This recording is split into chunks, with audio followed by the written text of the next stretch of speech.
So, Edgar, have you been told anything that you are on a possible short list for winning this fight in the fall?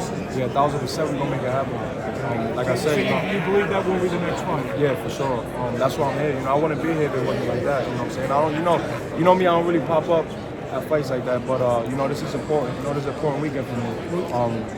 To support the Mexicans, but also, for Canelo and so we can make the fight happen. Will you become the biggest Canelo fan on Saturday night? Yeah, got to, man. So we can make that fight happen. Listen, that fight's gonna be the biggest fight of this year.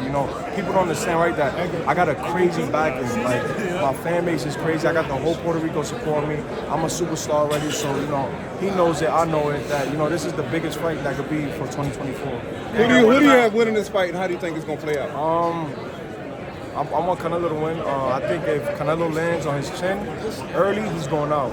I don't think Munguia has the chin for Canelo, but I do know that Canelo, Munguia's coming to fight. He's coming, he's coming like a storm, So Canelo just got to be on his P's and Q's. And if Canelo is not on his P's and Q's and alert of a lot of things, it's gonna be in for a long night. I know you saw the press conference yesterday between Oscar and him, and it felt like there was a lot of fuel that had to let. A lot of fuel between them. Yeah. Do you believe possibly that Oscar probably got in Canelo's head and the stuff that was said? Because it was a fired up Canelo. Nah, yeah, for sure.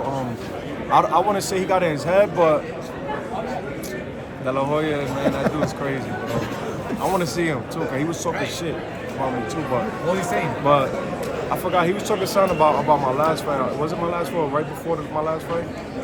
But I think he's just trolling too, man. Like he shouldn't have never did that. You know what I'm saying? Especially on a day like that, or like yesterday, it was crazy. So speaking of Haney Garcia, it seemed like there was maybe like some words exchanged with Tank at the fight or something like that, or he said something maybe about your dad. What was that about? Tank.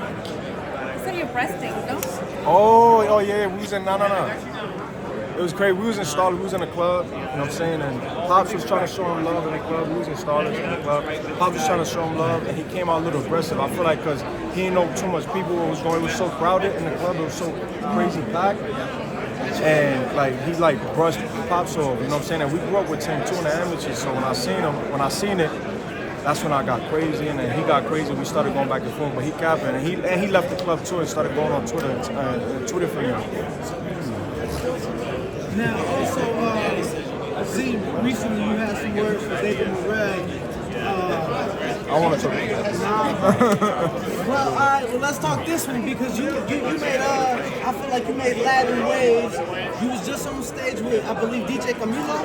Yeah, nah, I was on stage with Alex Sensation. Alex Sensation, and they announced, or he announced, you and Canelo for September. I mean, is it that realistic to where we can be announcing it to 20,000 people? Oh yeah, New York. He just got to do his thing, man.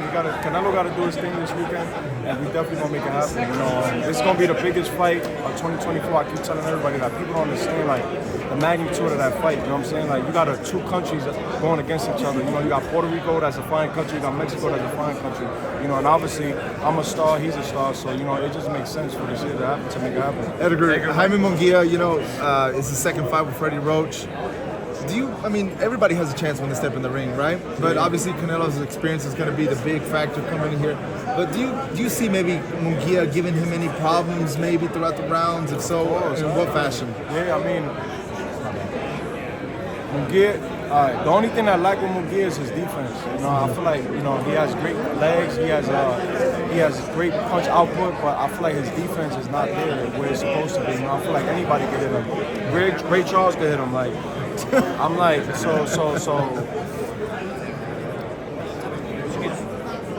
If Canelo, like I said before, if Canelo lands on him, he's going out. It's gonna be a short night. But if Canelo can't land the shots that he wants, then he's gonna be in for a long night. You know what I'm saying? Because at the end of the day, Munguia is a beast. What were your thoughts on Canelo wanting like $200 million to fight Benavidez? I think there's a lot of I don't know that situation. I want to say, because people were saying that he's ducking him. I don't think that dude's ducking nobody. He fought Triple G when Triple G was supposedly the monster on 116th division or 168th division. I don't think he ducks nobody. I think he's a warrior. You know what I'm saying? I just feel like there was a lot of how can I say, there was just a lot of like friction between both of them.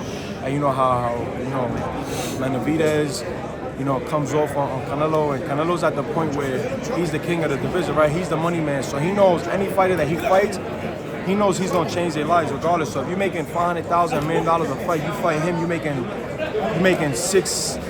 probably $10 million plus. You know what I'm saying? So I feel like Canelo just wants fighters to respect him at this point. And he's like, motherfucker, like I'm changing your life, bro. So you gotta respect him. Yo, Edgar, obviously you being with Matchroom and Eddie Hearn, we seeing them do great things with Riyadh season and His Excellency Turki Al-Sheikh.